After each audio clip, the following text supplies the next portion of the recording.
La pregunta que la doctrina de la expiación limitada busca responder es esta. ¿Es Cristo un Salvador real o meramente un Salvador potencial? La doctrina de la expiación es quizás la más controvertida de las 5 del TULIP. La noción de que la expiación sea limitada llega al meollo del asunto. La pregunta, en otras palabras, es: ¿Cristo murió para expiar los pecados de cada ser humano o murió para expiar los pecados de los elegidos solamente? Acompáñanos en la clase de hoy, donde estaremos hablando de la expiación limitada, la tercera letra del TULIP.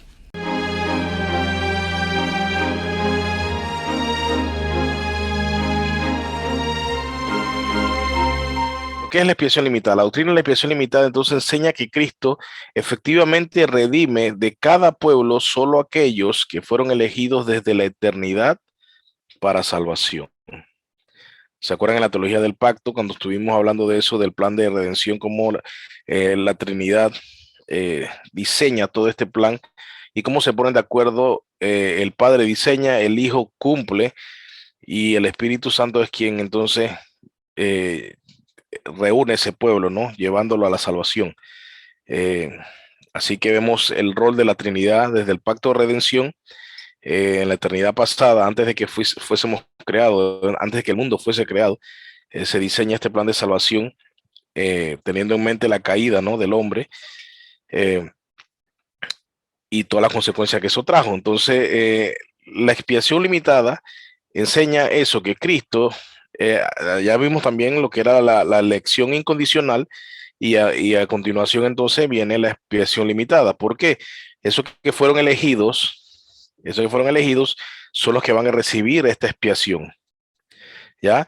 Empezamos, recuérdense que el primer punto era depravación total o corrupción radical del hombre que le impide al hombre venir a Cristo. Por eso todos están destituidos de la gloria de Dios, como dice la Biblia. Luego entonces se da una elección, que nosotros entendemos entonces una elección que hace el Señor, una elección soberana.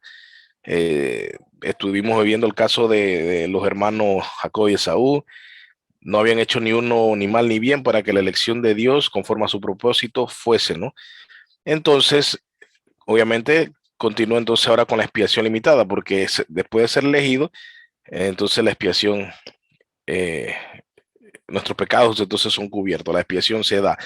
Y se acuerdan la cadena de la salvación, la cadena de la salvación, la cadena de oro, ahí estaban esos puntos. Y, y bueno, entonces la muerte de Cristo fue suficiente para expiar los pecados del mundo entero, pero la voluntad de Dios fue redimir efectivamente aquellos y solo aquellos que fueron elegidos desde la eternidad. Ya lo mencioné en el pacto de redención y, y en ese momento en que el Señor elige, conoce, elige y predestina a los suyos. Y esos son dados a Cristo por el Padre.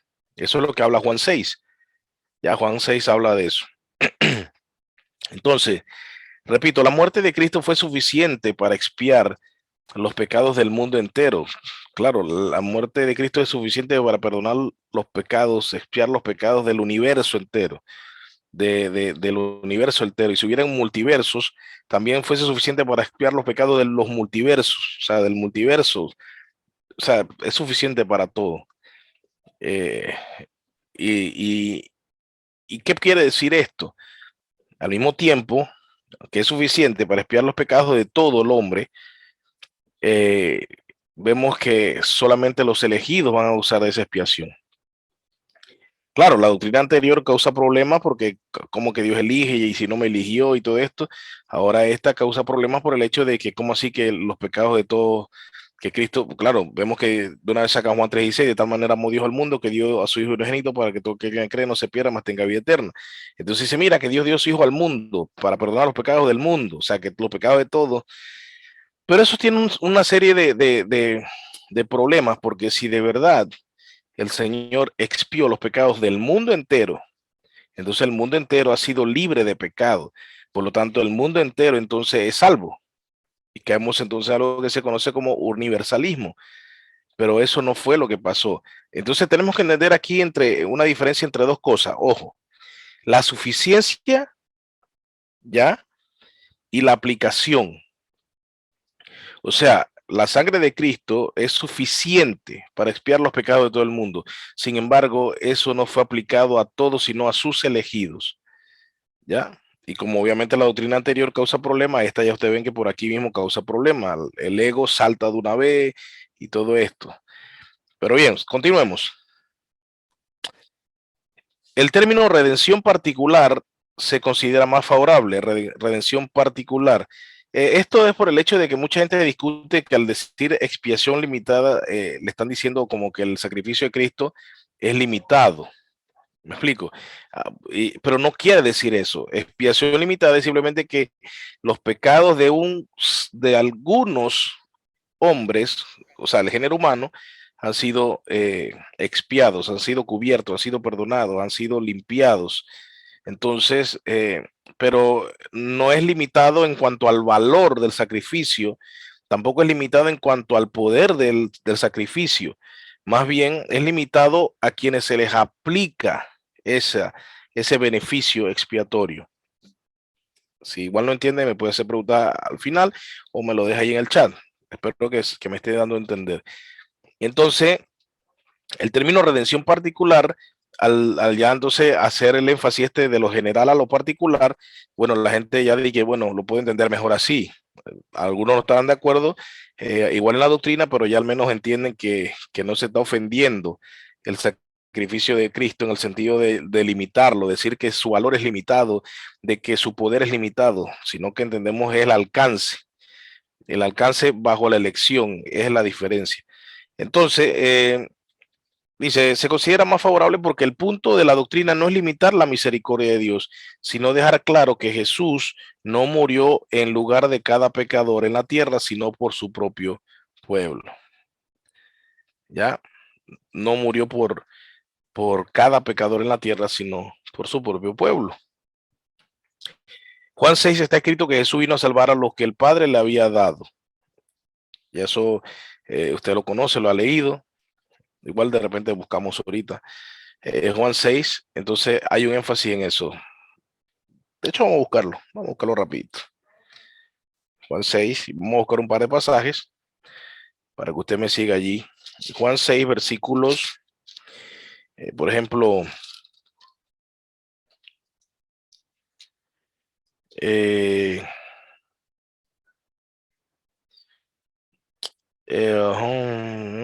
veamos el versículo 37. Dice, todo el que el Padre me da, vendrá a mí. Y el que viene a mí, de ningún modo lo echaré fuera. Claro, no lo echará fuera porque el Padre lo enviará. Y si el Padre lo envió, quiere decir que ha sido elegido. Y el Señor lo recibe y obviamente Él recibe expiación. Él recibe los beneficios de la expiación, de los beneficios del sacrificio de Cristo. Entonces, vemos en el Juan 6:36, 37, perdón, eso, todo que el Padre me da, vendrá a mí, y el que a mí viene de ningún modo lo echaré afuera, lo echaré fuera. Leemos el 39, y esta es la voluntad del que me envió, que de todo lo que Él me da, no, de todo lo que Él me ha dado, yo no pierda nada, ojo, de todo lo que el Padre le ha dado a Cristo, Él no va a perder nada, dice, sino que lo va a resucitar en el día final. Versículo 40, van dos, versículo 40 en el mismo capítulo, porque esta es la voluntad de mi Padre. Miren el énfasis de nuevo. ¿Cuál es la voluntad de mi Padre? Dice Jesús, que todo aquel que ve al Hijo y cree en Él tenga vida eterna, y yo mismo, o sea, Jesús mismo lo resucitaré en el día final. Luego podemos seguir el 44. Nadie puede venir a mí si no lo trae el Padre que me envió y yo lo resucitaré en el día final. Este pasaje ya lo estudiamos, así que no voy a entrar en detalles. Luego, vemos el versículo del mismo capítulo 6. A ver. Dice, ¿cómo le conviene? Dice el versículo 63 y 64. Mira lo que dice aquí. Dice, el espíritu que es el que da vida, la carne para nada aprovecha. Las palabras que yo os he hablado son espíritu y son vida. Mira que dice el 64, pero hay algunos de vosotros que no creéis. ¿Se dan cuenta? A pesar de estar allí y escuchar las palabras de Jesús que son vida, eh, no creían.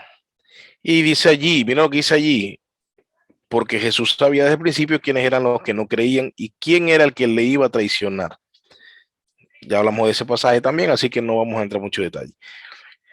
Y después veníamos allí el 65 que dice, por eso os he dicho que nadie puede venir a mí si no se lo ha concedido el Padre. Nótese que en el capítulo 6 cuánto énfasis hay en que el Padre da y el Hijo es que el quien se encarga de entonces de llevar a cabo la salvación. Pero el Padre los ha dado. Noten eso. Y Jesús cierra, aunque este pasaje que voy a leer habla de los discípulos, se aplica, ahorita van a ver, a todos nosotros. El versículo 70 dice, Jesús le respondió cuando Pedro le dijo, ¿a quién iremos si tú tienes palabra de vida eterna? En el versículo 70 vemos que dice lo siguiente. Dice, Jesús le respondió, no os escogí yo a vosotros. Ahí está hablando de la elección. No os escogí yo a ustedes. Luego dice a los 12, claro, está hablando de los discípulos, y sin embargo uno de vosotros es un diablo. Pero vámonos ahí mismo que estamos en Juan, vamos a la oración de Jesús en el capítulo 17. Acompáñame al capítulo 17 de la oración de Jesús. Oración intercesora de Jesús, capítulo 17 de Juan. Ok, miren lo que dice el versículo, no lo voy a leer todo. Noten esto.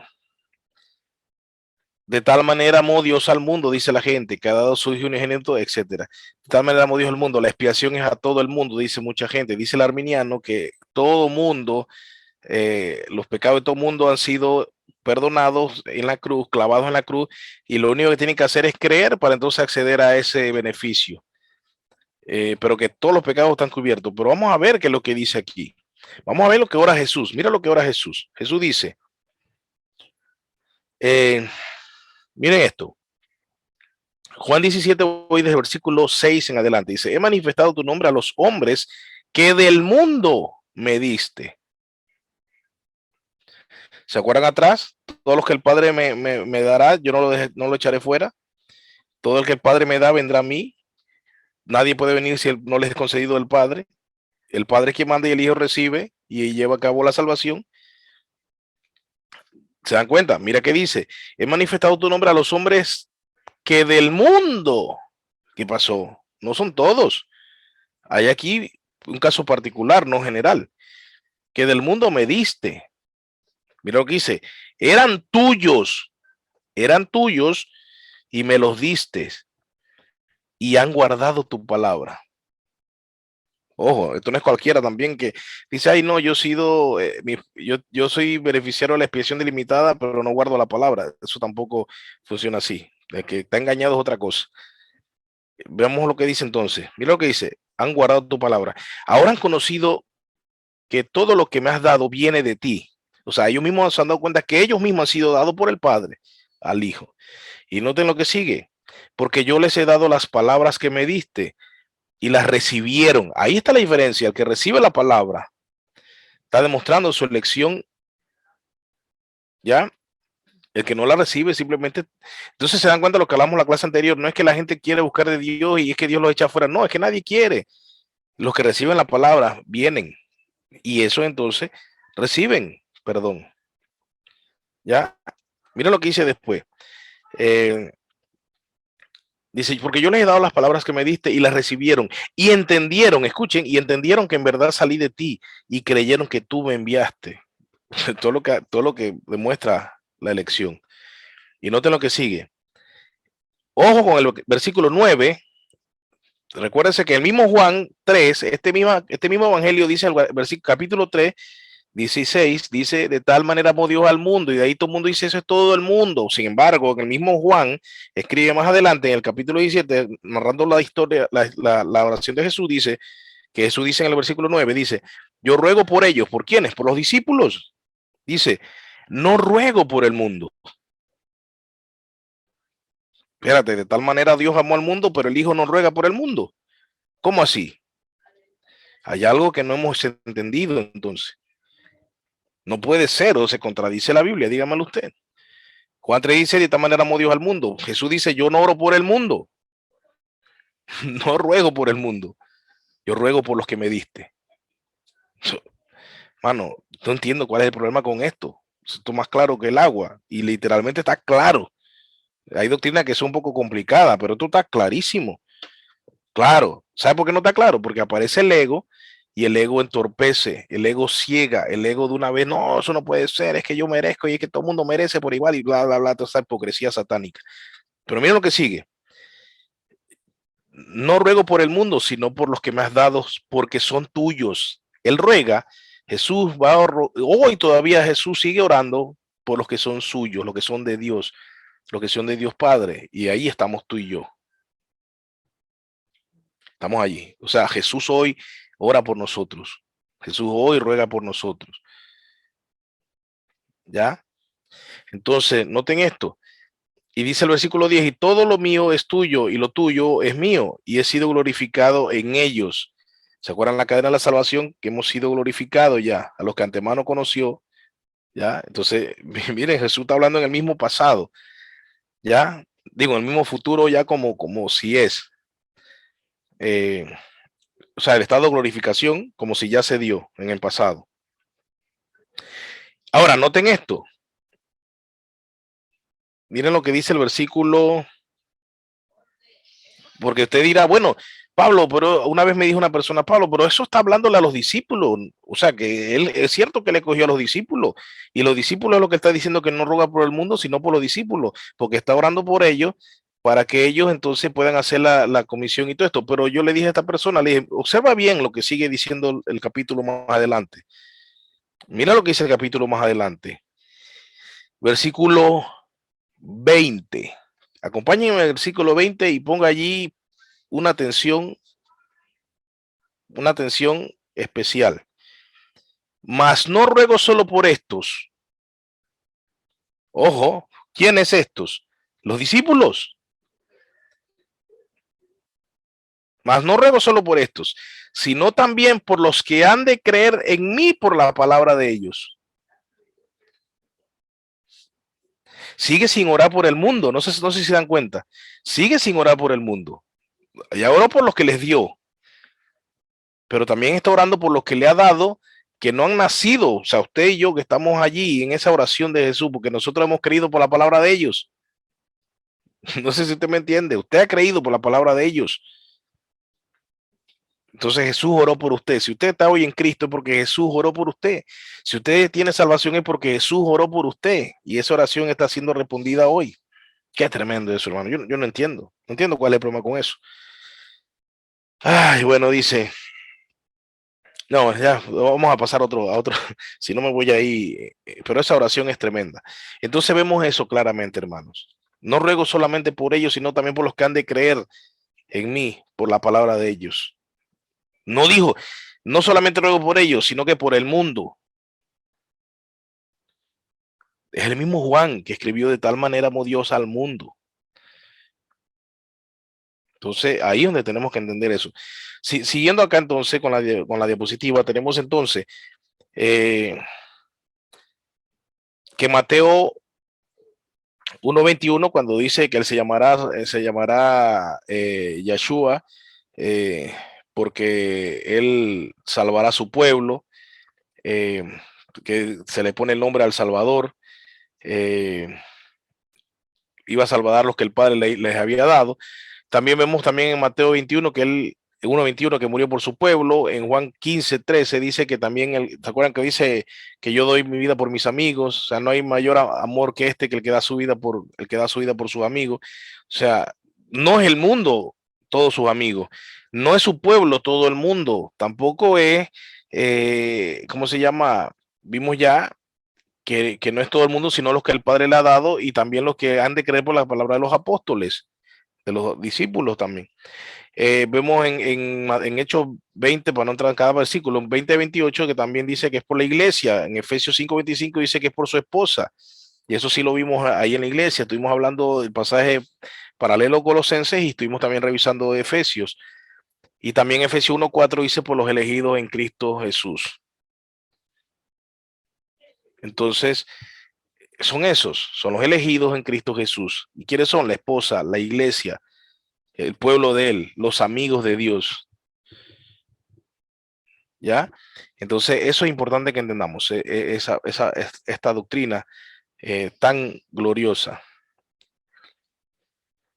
La axioma principal de la teología reformada es, y usted lo va a ver en el título del disco de la IBI, usted lo va a ver en los Salmos y en el libro de Jonás, la salvación es del Señor. Ahora, si la salvación es del Señor, más claro que Él decide cómo ministrarla a quien Él quiere soberanamente. Y volvemos a mencionar que el Padre diseña, el Hijo cumple y el Espíritu Santo aplica en los corazones de los creyentes para que vengan a Cristo. La expiación limitada es el punto más controversial, como dije. De hecho, imagínense, hay unos que se llaman calvinistas de 4 puntos, porque de los 5 puntos escogen uno, que no lo comparten y lo desechan. Y qué casualidad que el que desechan es este. Ellos no conciben la idea de una expiación limitada, de una expiación o redención particular. Ellos no conciben eso y tienen problemas con eso, los semipelagianos, los arminianos, los dispensacionales o dispensacionalistas. Ya eso sonó como Anej y los dispensacionales. Entonces, la expiación limitada, repito, no significa que haya un límite en el valor o en el mérito de la expiación de Cristo. Para nada significa eso. No significa eso. Como dije al inicio, no es limitada en el sentido de lo que vale el sacrificio, ni del poder, obviamente, de Cristo, sino que es limitada en cuanto a quienes se les aplica. Eso es importante que usted tenga que entender aquí la palabra limitada hacia dónde va. Bien.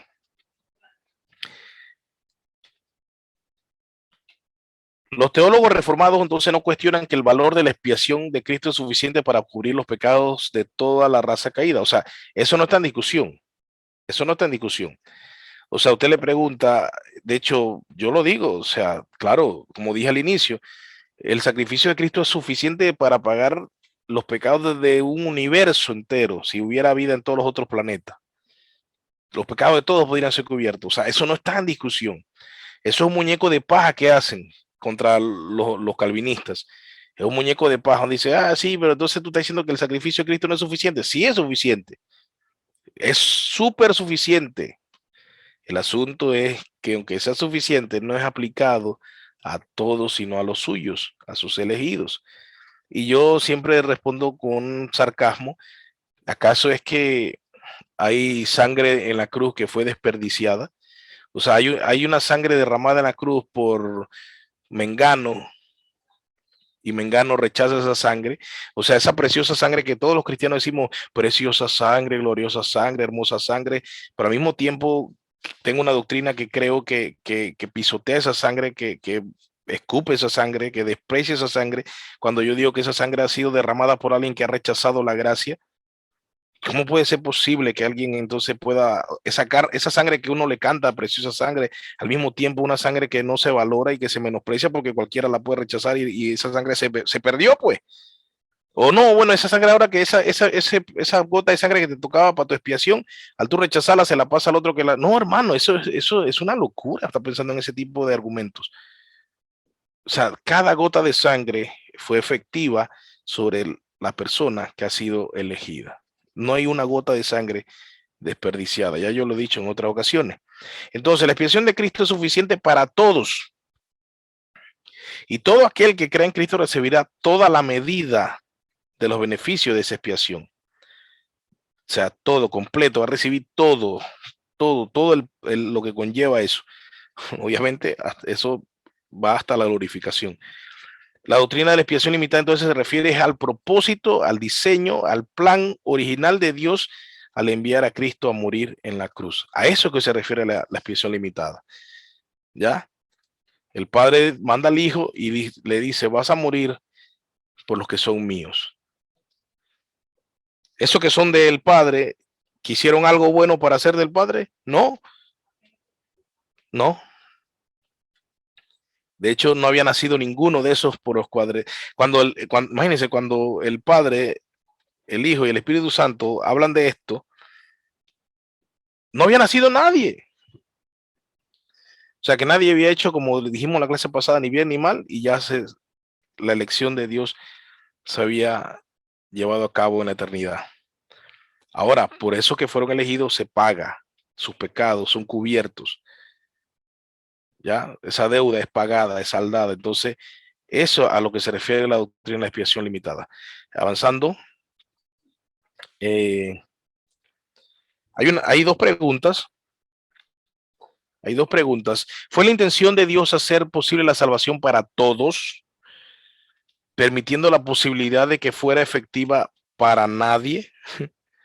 Sería una expiación ilimitada. Y esta es la pregunta que nos hacemos. Si, porque muchos dicen que, bueno, la expiación aplica para ti cuando tienes fe en Cristo. Entonces, quiere decir que Jesús entonces pagó una expiación a medias, porque Jesús dice, bueno, yo pago, yo lo que, ok, a ver si lo explico con esta palabra. Para muchos que no creen en esta doctrina, lo que hacen es que no dicen que Jesús, la expiación de Jesús es suficiente, sino que para la salvación, sino que Jesús hace posible la salvación. ¿En qué sentido? Todos estamos instituidos en la gloria de Dios. Jesús al morir en la cruz por nosotros, Él hace posible la salvación, mas no se hace la salvación, no se da la salvación en tu vida. Tú tienes que creer. Cuando tú crees, entonces contribuye lo que faltaba para que entonces la salvación se lleve a cabo. ¿Se entiende? O sea, mucha gente entonces lo que ve allí, sin que lo quiera decir de esa manera, es que Jesús hace posible, abre el compás para que sea salvo, pero tú aplicas y entonces tú crees, y cuando tú crees, entonces la salvación se aplica. No sé si me entienden, pero eso es un problema, porque entonces Jesús cuando dijo en la cruz del Calvario, consumado es, tetelestai, o sea, entonces, ¿qué quiso decir consumado es? Entonces no está todo pagado, falta que creas. O sea, no está todo consumado, porque falta que tú creas para que entonces ahora sí está todo pagado. ¿Me explico? O sea, Jesús dijo consumado es, pero no está consumado al parecer, porque tienes que creer para que sea consumado. Jesús lo que hizo fue que, bueno, ya está abierto el camino al cielo. Ahora ustedes crean y el que crea entonces va al cielo. Si tú tienes fe, entonces recibes la expiación. La sangre que yo derramé, tú tienes que invertir algo. ¿Qué inviertes? La fe. Tú inviertes la fe, entonces la sangre te cubre. Así mucha gente, aunque no lo dicen de esta manera, es lo que aparenta ser. Sin embargo, lo que tenemos que ver es que tú vas a creer es porque Dios murió por ti y has recibido esa expiación y eso entonces también te da el creer. No es algo externo. Por ejemplo, si Cristo murió por todos los pecados de los que estamos aquí, al morir por nuestros pecados, Él murió también por la incredulidad de nosotros. ¿Ya? Ahora, si murió también por mis pecados y mi pecado incluye la incredulidad, ¿qué pasa entonces con aquellos que son incrédulos? ¿Por qué esa incredulidad no fue cubierta y se les ha dado fe también? ¿Se dan cuenta? Yo no puedo decir que la fe es necesaria entonces para acceder a la expiación, que es el problema que hace el arminiano, que comete el arminiano al pensar eso, es precisamente eso, que pone como algo más que tú haces para entonces acceder a esa salvación que se te ha dado, y es la fe. Pero la fe, si no hay fe, hay incredulidad. Y la incredulidad es un pecado. Y si tus pecados son cubiertos, entonces de nosotros los que hemos sido elegidos, nuestra incredulidad pasada fue cubierta en la cruz. Por eso tenemos también fe, porque Él nos dio entonces esa fe. Pero entonces, ¿qué pasa con los que no le dio fe? Entonces ahí hay un problema. Porque entonces es como que murió por todos, pero no les perdonó la incredulidad a los demás. Por ende, todos deberían tener fe. Entonces, igual volvemos al mismo problema. Todos son salvos. Todos serían salvos. Entonces, si todos somos salvos, ¿qué hacemos aquí? Digamos como todos los demás, pues sí, pues, normal. ¿Me explico? No hay mérito en lo que hacemos, ¿no? O sea, Da igual lo que hagas, ¿me entiendes? Da igual, vive como quieras, haz lo que te da la gana, vas a ser salvo al fin, si todos los pecados se cubrieron, pero no funciona de esa manera. Dice, o Dios desde la eternidad tenía un plan de salvación mediante el cual diseñó la expiación para asegurar la salvación de su pueblo. Aquí la primera pregunta es no, fue la intención de Dios hacer posible la salvación para todos. Ok, sí, me olvidó un detalle muy importante, que el arminiano diría y el pelagiano y el semipelagiano dirían que no, que estoy exagerando, pero analicen esto. Si Jesús lo que hace es que la salvación sea posible, que sea posible, entonces tú tienes que creer como obra tuya, creer para acceder a esa salvación. Usted se imagina que entonces nadie crea,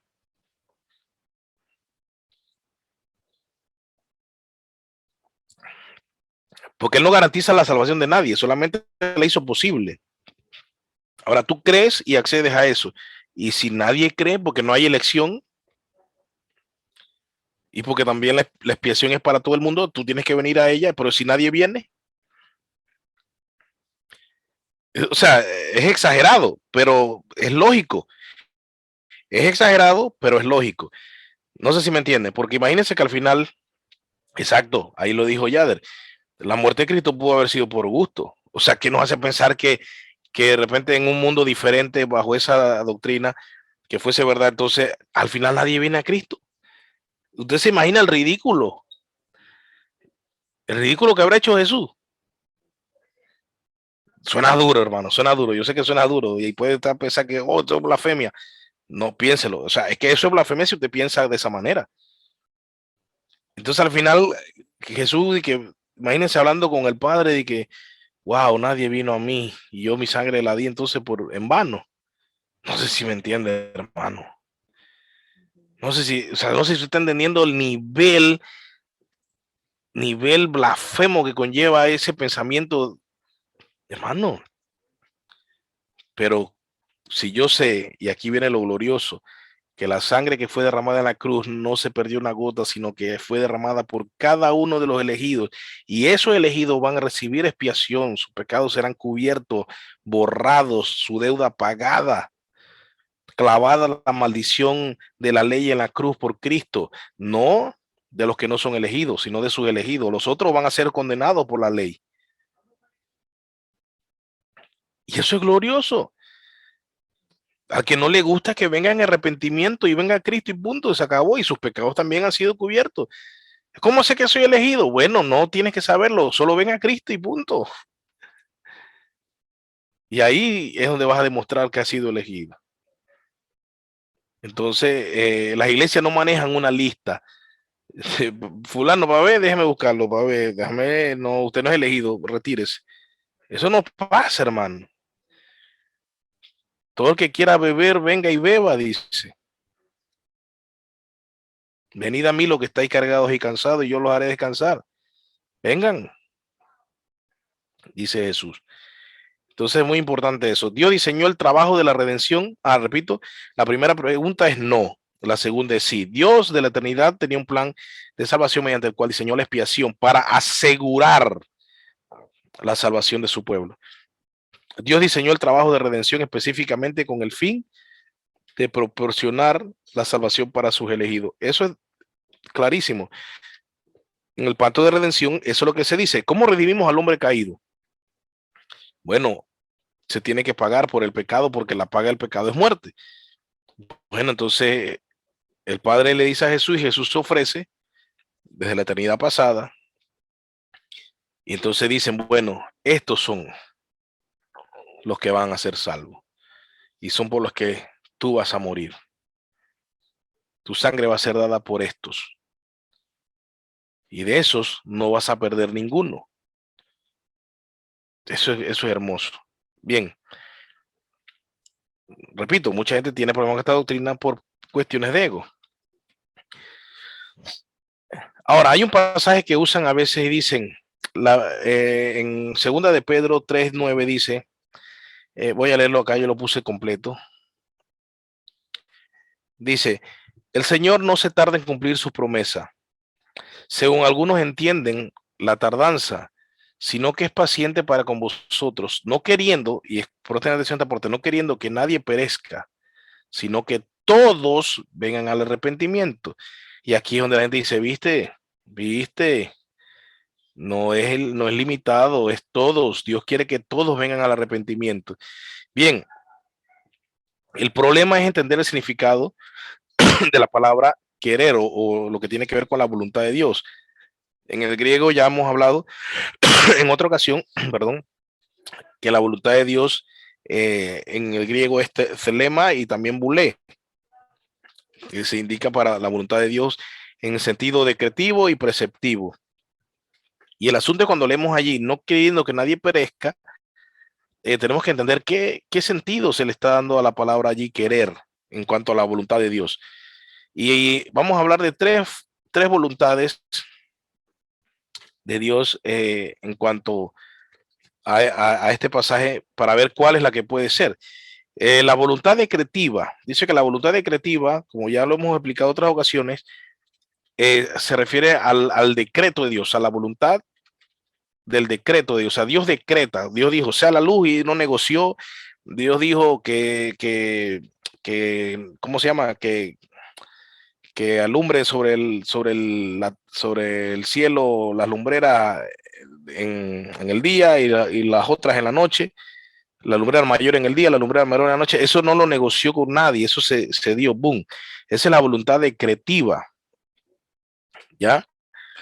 Jesús viniera a la cruz, vemos en el libro de Hechos también que habla de la voluntad decretiva. Dios, bajo el decreto de su voluntad, de signo de su voluntad, mandó a Jesús y fue entregado por nosotros, pero al mismo tiempo, bueno, ya saben que fue crucificado y la culpa es de los hombres que lo crucificaron. Pero ahí está el decreto también de Dios. Está la voluntad preceptiva. Los 10 mandamientos es un ejemplo claro.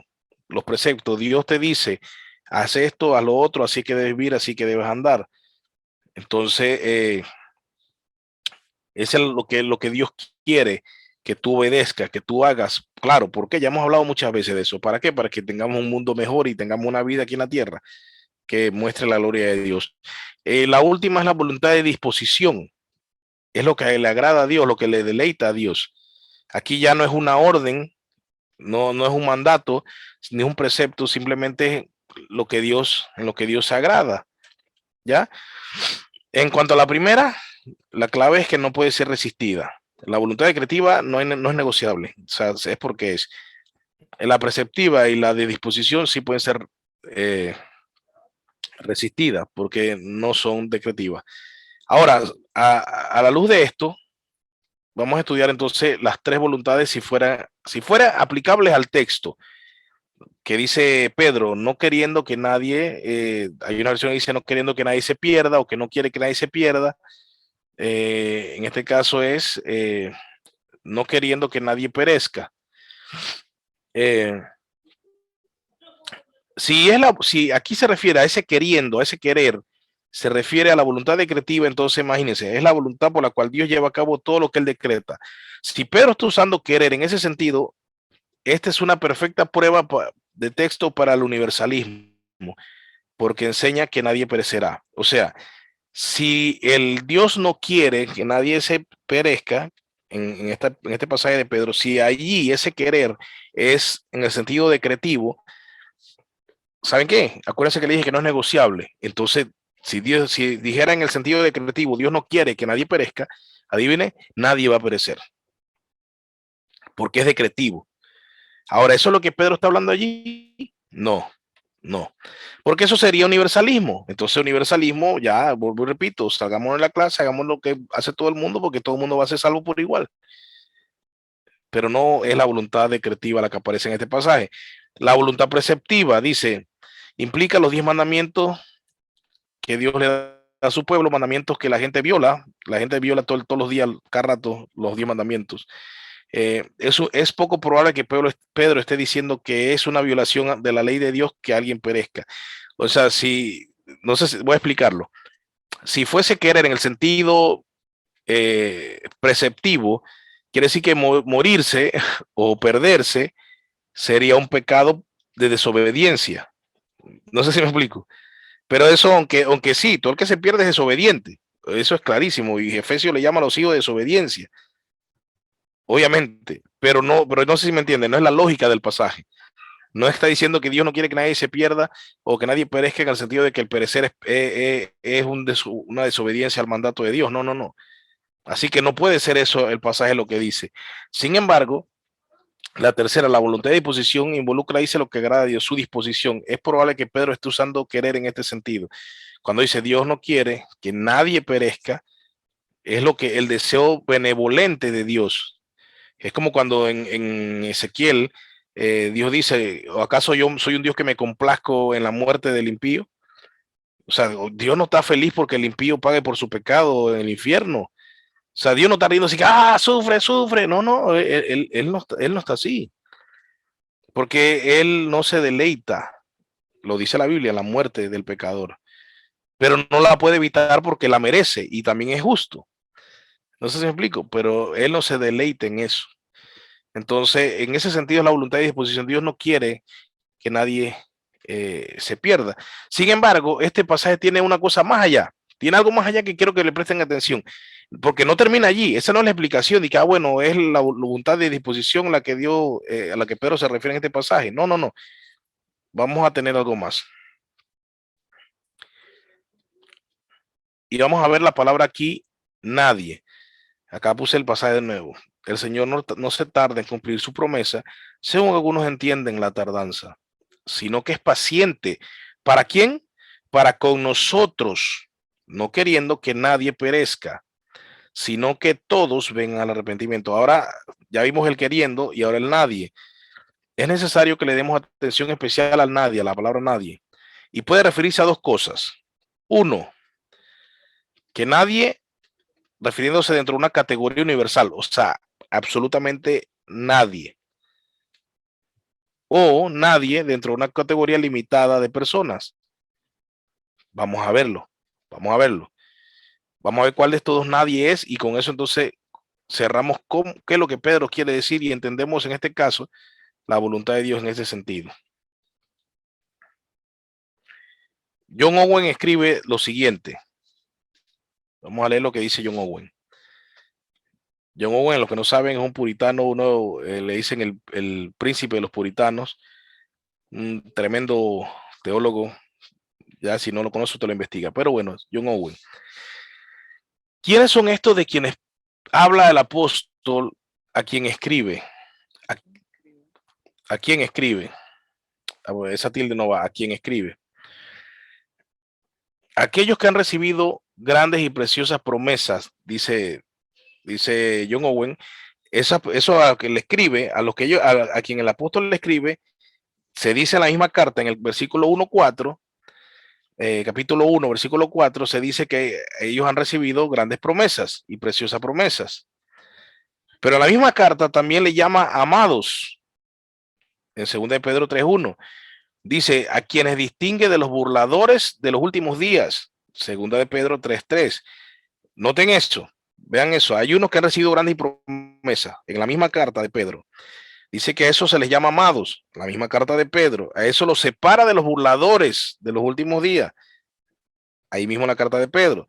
Dice, a quienes el Señor tiene en consideración al disponer en aquellos días de quienes se dice que son los elegidos. Entonces ahí se va en Mateo. Se va Mateo 24:22.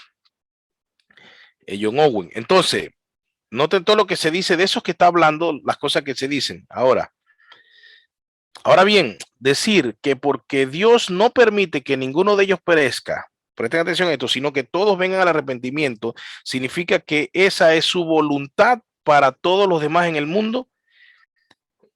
Eso es incluyendo a aquellos que nunca se les revela su voluntad, ni son llamados al arrepentimiento, ni nunca oyen de la salvación. Dice que si eso es así, sería verdaderamente resulta ser poco menos que una locura y necedad extrema. Noten eso. Ya, si dice decir que porque Dios no permite que ninguno de ellos, de esos elegidos, se pierda, sino que todos vengan al arrepentimiento, significa que esa es su voluntad para todos los demás en el mundo, verdaderamente resulta ser poco menos que una locura y una necedad. El texto entonces está hablando, a la luz de esto, el texto está hablando de la voluntad de Dios en el sentido decretivo. O sea, ahora se acuerdan que primero estamos hablando allí de que tenemos voluntad decretiva, voluntad preceptiva y voluntad eh, de disposición. Ahora, si yo saco el nadie y a quién le dirige la carta, si yo lo veo como decretivo, entonces hay un problema, porque estaríamos hablando de un sentido universal. No sé si me entienden. El problema es que no está hablando de un sentido universal, porque si ustedes ven lo que dice el pasaje, voy para atrás de nuevo para que usted lo pueda ver.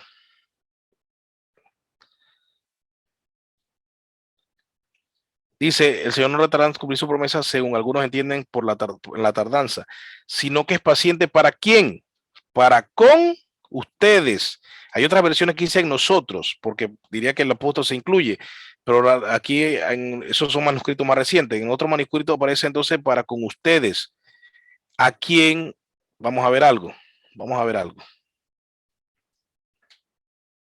Quiero que lo vean todo conmigo.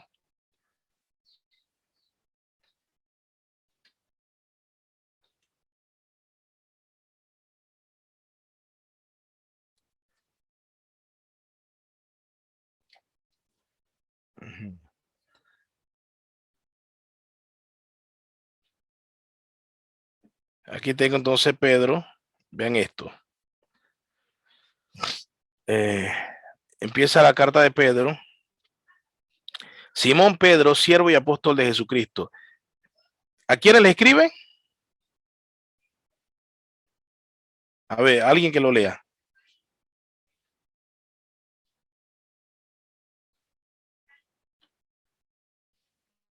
¿A quiénes le escribe Pedro?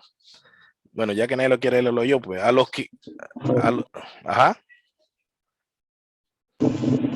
A los que han recibido una fe como la nuestra, mediante la justicia de nuestro Dios Salvador Jesucristo y Salvador Jesucristo. Exacto. O sea, ahí ya se describe los destinatarios. ¿Quiénes son los destinatarios entonces? Mundano, el mundo entero. De primera mano, Pedro escribe eso a creyentes. Nota lo que dice el versículo 3, pues su divino poder nos ha concedido todo cuanto concierne a la vida y la piedad mientras verá el conocimiento de aquel que nos llamó. A los que llamó, a eso justificó, ¿se acuerdan? O sea, ahí está. Entonces dice, a lo que llamó por su gloria y excelencia, en medio de las cuales ha concedido sus preciosas y maravillosas promesas, a fin de que lleguéis a ser partícipes de la naturaleza divina. Noten eso. Entonces, si está dándose todo esto, sígame allí, sígame con mucho cuidado, porque no se dejen engañar. Volvemos acá. Volvemos acá. Entonces, si son a esos, dice, sino que es paciente para con ustedes, a los que le escribió, a los que han sido llamados, dijo, a los que han sido justificados, glorificados, escogidos. Ahí lo decía. No queriendo que nadie, entonces, ¿de quién está hablando nadie? No queriendo que nadie, mira lo que dice, sino que es paciente, paciente. O sea, ¿en qué sentido es paciente? Paciente para que todos los elegidos vengan al arrepentimiento. Entonces ese nadie no es nadie del mundo y que nadie en el mundo, nadie en el mundo, no, nadie de los míos. Entonces no es un deseo tampoco de que Dios quiere y los elegidos rechazan. Es que dice aquí que cuando dice no queriendo que nadie se pierda, sino que todos vengan al arrepentimiento, está diciendo los elegidos Dios va a hacer que vengan al arrepentimiento y no se van a perder. Entonces, en ese sentido, ese querer es decretivo. Pero se dan cuenta que si yo solamente tomo en cuenta eso y no veo el contexto, yo lo veo como decretivo, me lleva al universalismo. Pero si entiendo el contexto y lo veo como decretivo, entonces me lleva a la elección y a la expiación limitada o redención particular o, eh, ¿cómo se llama? Bueno, expiación limitada. Entonces, volvemos acá.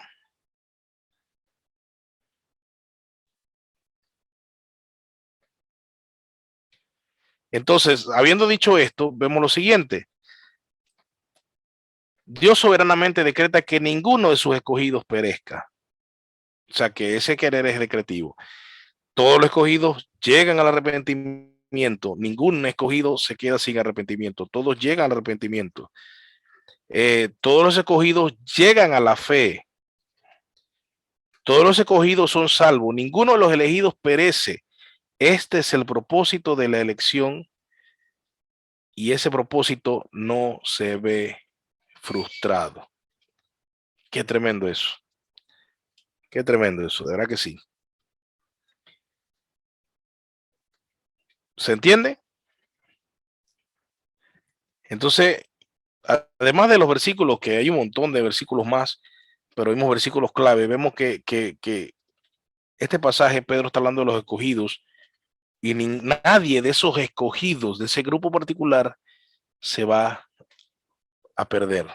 Ahí perecer, para que sepan, no quiere decir que ningún cristiano no se va a morir nunca. No, no, está hablando de perecer en el sentido de la vida eterna, o sea, de estar fuera de la salvación, de ser destituido de la gloria de Dios. En ese sentido, que nadie se pierda. De los elegidos, ninguno se va a perder. Todos van a llegar a la salvación, porque todos van a llegar al arrepentimiento y a todos se le va a dar por un mismo espíritu, mediante el oír de la palabra, la fe. Ajá, dice la primera parte del versículo nos ayuda a entender que no demora como algunos piensan para que ninguno, exactamente, exactamente, así mismo. Entonces, yo creo que me falta una diapositiva de este tema. Ajá. Ok, sin duda, entonces, la propiciación de Cristo en la cruz es ilimitada en su, escuchen, es ilimitada en su suficiencia, o sea, que es suficiente, y en su valor. O sea, la propiciación de Cristo, ya terminamos, es suficiente y tiene un valor incalculable. En este sentido, entonces, Cristo hace expiación por todo el mundo. Ojo, hace expiación por todo el mundo, pero la eficacia de esta expiación no se aplica a todo el mundo, ni su diseño final, que es la redención final, futura. El propósito final de la expiación se encuentra en el propósito final o la voluntad de Dios. Este propósito o diseño no incluye a toda la raza humana. Repito, si lo hiciera, toda la raza humana seguramente sería redimida. ¿Ya? Entonces Cristo hace expiación por todo el mundo, y cuando hablamos aquí de todo el mundo, habla por toda lengua, pueblo, tribu y nación, como dice Apocalipsis. De todos esos, de toda lengua, de todo pueblo, de toda tribu, de toda nación, va a haber salvos, va a haber salvos. Pero no habla de todo el mundo literal, porque si no, hablaríamos de que toda la raza humana entonces sería salva. Y eso obviamente es universalismo, y eso nosotros, ni siquiera los arminianos, ni los pelagianos, ni los semipelagianos creen en esa doctrina del universalismo. Así que tenemos que aceptar dos cosas. Y esto no se llama la falacia del falso dilema, que solamente presenta dos opciones. Es que en este caso hay dos opciones. O la expiación de Cristo es limitada, o la expiación de Cristo es ilimitada, porque no podemos poner, dije que no sería una falacia de falsa dicotomía, o falso dilema, porque realmente no hay. ¿Cuál podría ser un término medio entre ilimitada y ilimitada? O sea, o es limitada o es limitada, no hay opciones. Entonces, el arminiano no va a poder, al decir que es ilimitada, se enfrenta al universalismo, pero no quiere decir que es limitada. Entonces, lo que dicen es que es ilimitada, pero tienen que hacer unos marullos para que entonces puedan justificarlo. Y dice, sí, pero es ilimitada, pero tienes que tener fe. Y ahí es donde está el problema, donde se añade entonces un requisito a la salvación. Y al final la salvación termina siendo por obras. ¿Cuál es la obra? Creer. Y ahí es donde está el problema. Y tienen que inventarse un montón de cosas para poder pasar esa doctrina y que la gente la asimile. Hoy en día en Latinoamérica es la doctrina que más abunda. El arminianismo, la mayoría de las iglesias evangélicas en América Latina son arminianas. Pero gracias a Dios, las doctrinas de la gracia, el calvinismo, la teología reformada está llegando cada día más con esto de las redes a muchas iglesias, y hay iglesias enteras que están cambiando su postura al darse cuenta de lo que enseña la Biblia. Claro, si las iglesias aquí se forman por gente que en gran parte son neófitos, no van a poder explicar estas doctrinas porque van a tener una mezcla de los que entienden superficialmente la palabra de Dios más sus pensamientos, y el pensamiento es engañoso. Y ahí es donde está el problema. Se hacen muñecos de paja de estas doctrinas porque no se entienden. Pero gracias a Dios por la oportunidad que nos da a nosotros en la Iglesia Bíblica La Roca de estar aprendiendo estas doctrinas tan importantes, porque son importantes, hermano. Claro que esto a mí me importa porque es glorioso, porque me asegura que mis pecados de verdad han sido pagados en la cruz y que la expiación me ha alcanzado suficientemente y me conduce mi Salvador hasta el día final con Él.